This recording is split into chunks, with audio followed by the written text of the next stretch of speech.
Big Meech just told the world Gucci Mane wasn't the street dude everybody thinks he is, and that same reason was why he never joined BMF. He was just really starting out and then he had some ways out there in the streets that I didn't necessarily agree with. But Gucci had his own version of the story.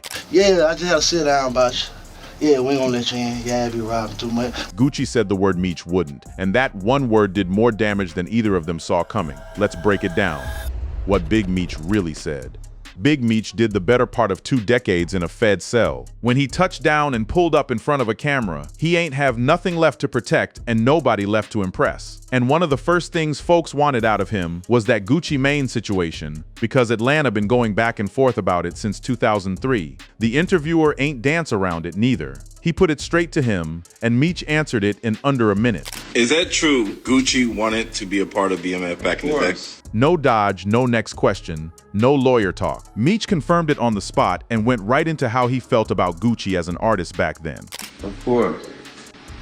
You know, Gucci, certain songs he rap good and certain songs. So he gave Gucci his props on the music. Then he took one more breath and pointed at the thing that really killed the deal. He was just really starting out and then he had some ways out there in the streets. He let it hang for a second, then dropped it. That I didn't necessarily agree with. And there it go. The man running the biggest mob in Atlanta looked at a young Gucci Mane and sent him back over how he was moving. The bars was cool. Everything outside the booth is what got him turned around. Then the interview went at the version of this that been running around the internet for 20 years. The one where Gucci was holding all the cards. They say Gucci said that he robbed too much for y'all. Meech ain't even fight that framing. He co-signed it and dragged the reason right back where he already put it. Exactly, that's what I said. Said it twice in one sit-down, out the mouth of the only man in the building who could make that call. Then he shut the rumor thing down by naming his witness. Yeah, he definitely wanted to be a part of BMF, and he'll tell you so. He was right about that too. Gucci been telling this story out his own mouth. But I wanted to be BMF so bad back in the day. I'm gonna be real. And Gucci ain't clean up the answer he got back neither. He repeated the exact words that came down from the table, and one of them words is the whole video. Yeah, I just had to sit down about you.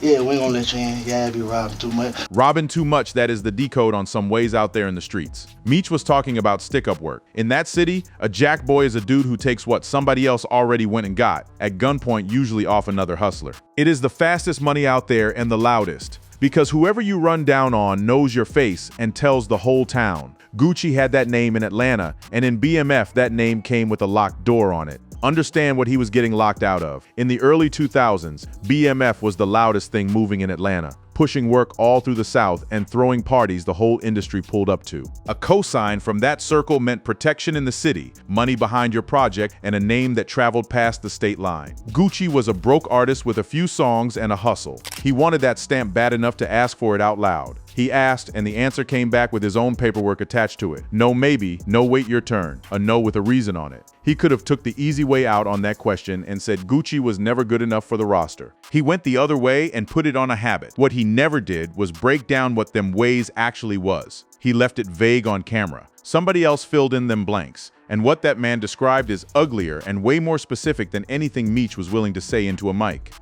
The Slash Man. The one who filled in them blanks is Blue Da Vinci, the artist BMF was pouring all that money into at the time. He'd been watching this story get twisted into a beef for years, so he sat down and killed that idea first. I just wanted to clear that up about Gucci because a lot of people be thinking that like Meech was saying, nah, we ain't with Gucci. Nah, it wasn't like that. Wasn't no hate in it, and Blue wanted that on the record. Both camps was cool before the ask and stayed cool long after it. You know what I'm saying? Because we always been cool. Me and Gucci never had a problem. We always see eye to eye. We was always cool. So it was never personal. It was the paperwork on Gucci name. Around Atlanta, they called him a slash man, a hustler with slashes between his jobs, and Blue named all 3 of them in one breath. Gucci was like a jack boy, part-time jack boy, part-time dope dealer, part-time rapper. The order in that sentence is the whole reputation. Jack Boy came first, Dope Boy came second, Rapper came in dead last, because in 2003, the music was the only part of him that ain't put no money in his pocket yet. Blue knew Gucci before he ever knew Jeezy, so he watched this version of Gucci up close in the same rooms for years. And how Gucci was posted up in them rooms is the detail that follow him through every version of this story. So Gucci used to always be in the club. Gucci already be in the club, on the wall, looking at with a drink. Back on the wall, cup in his hand, eyes doing laps around the floor while everybody else in there dancing. That posture had a job attached to it, and anybody raised in that culture could read it from across the room. With his hat down like that, trying to get him a victim. One word do all the damage right there. Victim? In a building full of dudes whose whole operation depended on nobody chain coming off, Gucci had a name for reading the room like a menu. He wasn't in their scouting features, he was clocking who walked in heavy and who was leaving by theyself. And he was doing it in the same clubs BMF was treating like an office. That is the part people be missing. Gucci wasn't no outsider trying to slide into a circle that never met him. He was already in there, already known, already liked. You feel me? And, you know, he was cool. Meech knew him, he was cool. And he even used to try to get down with the mob. He tried, that is Blue word for it. He ain't beg and he ain't scheme. He put his hand up the same way 100 other young hustlers in that city did. Because the other option was grinding by yourself with no protection and no budget. Problem was, his hand went up carrying a file the whole city already read. Atlanta talk, by the time Gucci name got to the top of BMF, it had a certain sound on it. At that point in time, I believe that Ringing for how he was getting down. That is a compliment and a disqualification riding in the same sentence. And Blue made a point of saying Gucci was never confused about which one applied to him. you know, Gucci's little name was ringing in the little city right quick for how he was getting down. Gucci knew the answer before he ever got it. He asked anyway. And what turned him around at that door had nothing to do with how Meech felt about him. It was a rule BMF wrote long before Gucci ever walked up on him. The precedent. Every mob that last got one rule it will not bend, and BMF rules sat on top of everything else. It was never wrote down nowhere. Ain't have to be, everybody in that circle knew it, and the day Gucci name came up for a vote, that rule was standing in the doorway with its arms folded. Blue remember what Meech told him about Gucci, and it was short. But Meech was telling, like, nah, man, be out here robbing. You feel me? We can't have no. Then he softened the label a little, because in his eyes, Gucci wasn't no full-time stick-up kid with nothing else going on. The issue was that when the moment came, Gucci was with it. There's no robbers getting down. It wasn't like he was just no robber, but know that he gonna get down on it. That is a thin line, and BMF wasn't in the business of splitting thin lines. He might get down on it was enough to end the conversation, because the rule covered what you might do and not just what you already did. Years later, Blue broke that rule all the way down, and the reasoning behind it is sharper than folks expect. Meech just had a precedent set for BMF, and that precedent was we ain't robbing nothing. And we ain't adding on robbers because we don't want people to think that we taking nothing from nobody. Fear ain't have nothing to do with it. BMF was never scared of no Jack boy. What worried Meech was the story Atlanta was gonna tell about them. If a known robber was wearing that chain, then every time somebody in the city got ran down for a watch, the whispers start at the same address. We get into the money for real and sharing it and earning it. We hustling. That was the brand, and the brand was the business. BMF built its whole identity on spending money in public, on billboards and bottle service, and chains the size of dinner plates. All of that only work if the city believed the money got earned. Underneath the pride was a colder reason. Robbery pull a different kind of heat than moving work do. A stick-up leave a witness with your face in his head, a victim with a grudge, and a police report with a timeline on it. BMF operation ran on discipline and low friction, on shipments that came in quiet and money that moved without nobody calling nobody. One loud member could crack a wall that took 10 years to build, so the whole filter came down to fit, and Blue laid out exactly how different this end. If Gucci name carried a different sound. If Gucci was like, man, I'm just trying to be a rapper, and he was never robbing and didn't have that little thing about himself. That is the alternate universe. A Gucci Mane who walk in there holding nothing but bars get a whole different welcome, because ain't no file on him and ain't nothing for the streets to hold against the crew. If didn't nobody know who he was and I got cool with him like that and he was just trying to do the music, it probably been totally different. Then Blue flipped it one more time, and this version sting the most. Keep everything about Gucci the same and swap only what he was known for, and he walked straight through that door. If I knew that he just was known for pushing the bag, pushing bricks, and Meech known he could just move a bunch of bricks, it probably been totally different. Same man, same talent, same clubs, same ambition. The only thing standing between Gucci Mane and a BMF chain was which side of the transaction his name showed up on. Push the bag and you family. Take the bag and you a liability. That no cost, Gucci a cosign. What happened a little while after that, over one song and one number, cost him a whole lot more. $100,000. By the time Gucci laid So Icy, BMF already picked their horse. The machine was pointed at Young Jeezy. Blue was running point on the music side, and then a record landed that everybody could hear was a hit before it was even finished. So when they made So Icy, we was promoting Jeezy. So what we tried to do is we tried to buy the record. The plan was clean, buy the song outright, keep Gucci verse on it, Add the two dudes BMF was building and drop a monster with 3 names on the cover. I was gonna buy the record for me. So it's gonna be me, Jeezy, and Gucci. Blue already had a verse recorded for it, the kind that spelled the whole BMF lifestyle out in 4 bars. That version exists. It just never became the one the world got. Once they made the record, I was gonna just buy it from Gucci with his verse on it and put Jeezy on it. Then came the number. Gucci put a price on his own song, and it hit Meech's desk like a joke he ain't find funny. It's gonna be me, Jeezy, and Gucci. But then Gucci asked Meech for 100,000. Meech laughed it straight out the room. In a world where 100,000 converted into a very specific amount of bricks, handing all that over for one song from a rapper who ain't break yet sounded like a sucker move. Blue said Meech just ain't understand what a hit record was worth, and he been honest about how bad that call aged. Meech, well, you know, he ain't understand the importance and the significance of having to pay that type of money for a record that could potentially be a hit record. The charts settled that argument quick, so Icy introduced 2 future legends to the whole country at the same time and turned into the thing they was gonna fight over for the next 10 years. That record went on and did numbers. It was worth 100,000, you know what I'm saying, back then. Now here go the part that rewrite what most fans think they know.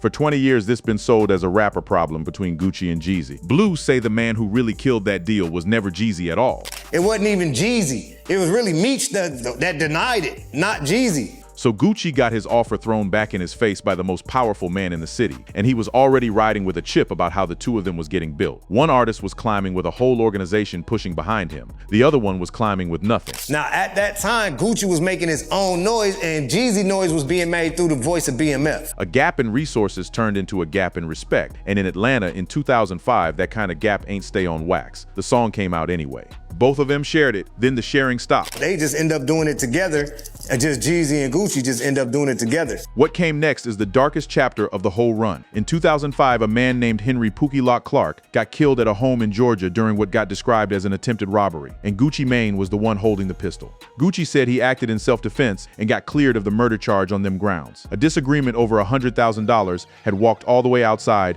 and came back with a body on it. Now hold that up against the reason Meech gave for keeping Gucci out. He wouldn't add a robber because robbery dragged chaos to your front door. A little while later, a robbery attempt tied to that same beef ended with somebody dead. Whatever else you want to say about how Meech read that world, he was never confused about where stick-up work ended up. The man who said no admits he fumbled. Wasn't nothing about that era built to last, including the mob that made the rule. Federal agents built a case called Operation Motor City Mafia around BMF, and when it landed, it took the whole house down with it: cocaine trafficking, money laundering, wires, informants, and a paper trail running from Detroit through Atlanta out to Los Angeles. Both Flannery brothers pleaded guilty and caught 30-year federal sentences, plus seizures on the cash, the cars, the jewelry, and the property. The same shine that made BMF a legend in the culture is what put them government eyes on him. The billboards worked a little too good. And here go the strange part. The bid ain't shrink his name. It grew. Today, Big Meech is probably the most well-known drug dealer in America. Dudes who did time with him described the same thing. He walked on a compound and the whole yard rearranged itself around him. And he wasn't buying nobody nothing. They wasn't extorting him. He was just being him. The pull came from presence and from a code he held on to, even when breaking it could have knocked years off that sentence. And like I said, the one thing I respect and I like about him, for his name to be ringing on a compound like it was, he wasn't arrogant. He had a story about the money he left behind too. I mean, I remember Meech telling me, he said, man, I was a billionaire out there. When he touched down to finish out his term, the first thing he addressed was what folks been accusing him of behind the wall. I wasn't going to address this because I'm not trying to let nobody trick me off the streets. Then he said the line his whole reputation stand on, and it explained why that yard cleared a path for him in the first place. But I never folded, never told, never will. Death before dishonor, always with me.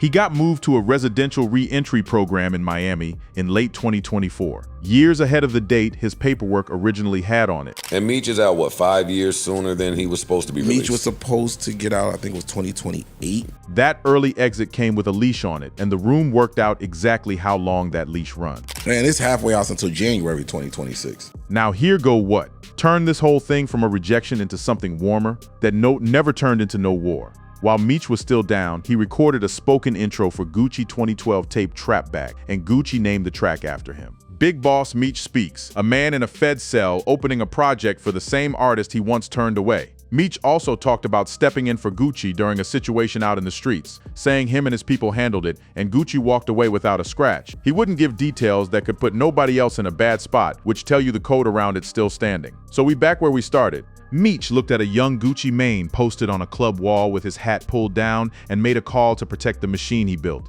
That call was right for BMF. It was also the biggest fumble of his life in music, and he the one saying it out loud. But you know, at the end of the day, he even did better than what I ever thought. I dropped the ball on that. Big Meech never called Gucci Mane soft and never called him scared. What he called out was one lane BMF already ruled out, and the whole rejection live in that one detail. Gucci was too much street of the wrong kind for a crew that sold discipline just as hard as it sold weight, and the ending is the part can't nobody have wrote back in 2003. The mob with the rule caught 30 years. The man who failed the rule got a legendary run in a spot in Atlanta history. Nobody can take off the wall. Meech know it, and he said it into a camera with no excuse attached to it. Tell us in the comments, did Big Meech save BMF by turning Gucci Mane down, or did he fumble the biggest artist of the decade? Drop it below and let us know.